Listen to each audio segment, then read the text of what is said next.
I'm sorry, I didn't know you'd be... He stopped mid-sentence, standing awkwardly by the table, his hand frozen on the back of the chair. The restaurant hummed with quiet conversations, clinking glasses, soft laughter. But in that moment, everything felt too loud. The woman sitting across from him looked up. Her name was Sloane Hartley, 34 years old.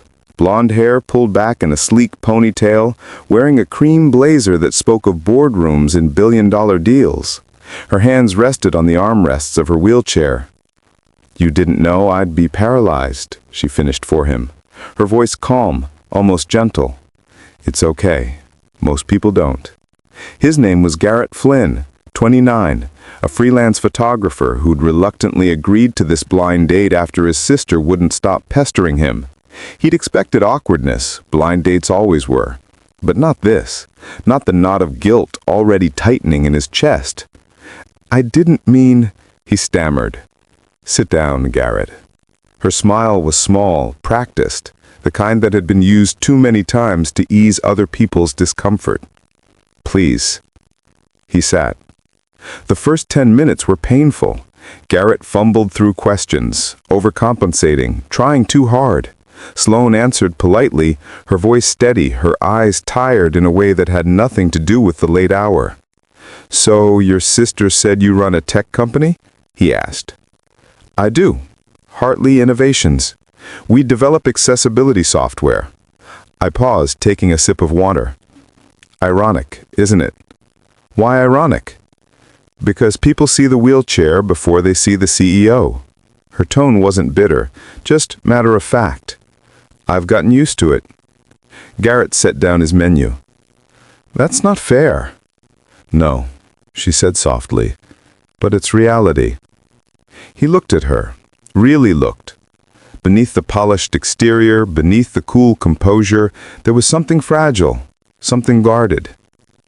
"Can I ask, how long?" 3 years. She glanced down at her hands. "Car accident. Drunk driver ran a red light. I was on my way home from closing a deal that would have changed everything." A pause. "It still changed everything, just not the way I'd planned." Garrett's throat tightened. "I'm sorry." "Everyone is. But sorry doesn't change anything, does it?" The date should have ended there. A polite goodbye, a promise to stay in touch that neither meant, but something stopped Garrett from leaving. Maybe it was the way her smile never quite reached her eyes. Maybe it was the way she gripped her water glass a little too tightly, as if holding on to something invisible. "Do you want to get out of here?" he asked suddenly. Sloane blinked. "What?" "This place is stuffy. There's a food truck 2 blocks down that makes the best tacos in the city, and..." He hesitated. "I just thought maybe we could talk somewhere that doesn't feel like a job interview." For the first time that night, her smile looked real. "Okay." They sat on a bench overlooking the river, paper balances balanced on their laps. The city lights reflected on the water, shimmering like scattered stars. "Why'd you agree to this?" Garrett asked. "The blind date, I mean." Sloane was quiet for a long moment. "Because my best friend was worried about me. She said I was shutting everyone out."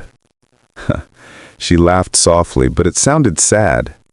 She wasn't wrong. "Do you shut people out?" "Wouldn't you?" Her voice cracked, just slightly. "After the accident, everyone looked at me differently. Friends stopped calling, my fiancé..." She trailed off, staring at the water. "He stayed for 6 months. Then he said he couldn't do it anymore. That he didn't sign up for... this." Garrett's chest ached. He was an idiot. Maybe. Or maybe he was just honest. She turned to him, eyes glistening. "Do you know what the hardest part is? It's not the wheelchair. It's not the stares or the pity. It's that people stop seeing me.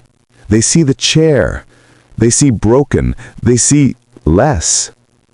I don't." She looked at him, surprised. "I see someone who built a company from the ground up. Someone who survived something that would have destroyed most people. Someone who's still here, still fighting. He paused. I see someone brave. A tear slipped down her cheek. She brushed it away quickly, but not before he saw. Thank you. Thank you for seeing me. Weeks turned into months. They kept meeting. Coffee shops, art galleries, quiet walks by the river. Garrett learned that Sloane loved terrible action movies and had a collection of vintage vinyl records. She learned that he'd once traveled to Nepal to photograph mountain villages and still kept a photo of his late father in his wallet. They talked about everything. Their fears, their failures, their impossible dreams. I used to dance, Sloane admitted one evening, sitting on her apartment balcony. Ballet. I wasn't professional or anything, but it was mine. It was freedom. Garrett sat beside her, silent.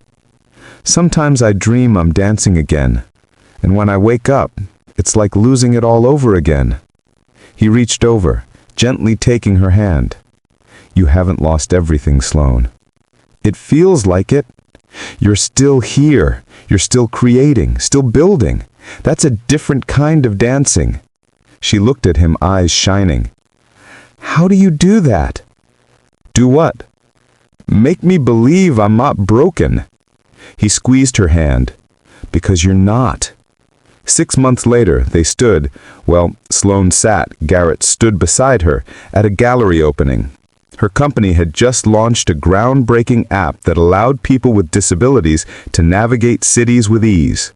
The room was filled with journalists, investors, admirers. But Garrett watched her, the way she spoke with quiet confidence, the way she smiled genuinely now. Later, when the crowd thinned, she rolled over to him, exhausted but glowing. You okay? More than okay. She looked up at him. Garrett, I need to tell you something. His heart skipped. What? That first night, when you stayed, when you asked me to get tacos instead of leaving, her voice trembled. You gave me something I didn't think I'd ever have again. What's that? Hope. Tears filled her eyes, but she was smiling. You saw me when I couldn't even see myself. He knelt down, eye level with her, and cupped her face gently. I'll always see you, Sloane. Always. She kissed him, soft, trembling, full of everything they'd both been too scared to say. When they pulled apart, she whispered, Thank you for never looking away. Sometimes, the bravest thing we can do is let someone see us, broken pieces and all. If you enjoyed this story, please like, share, subscribe, and comment.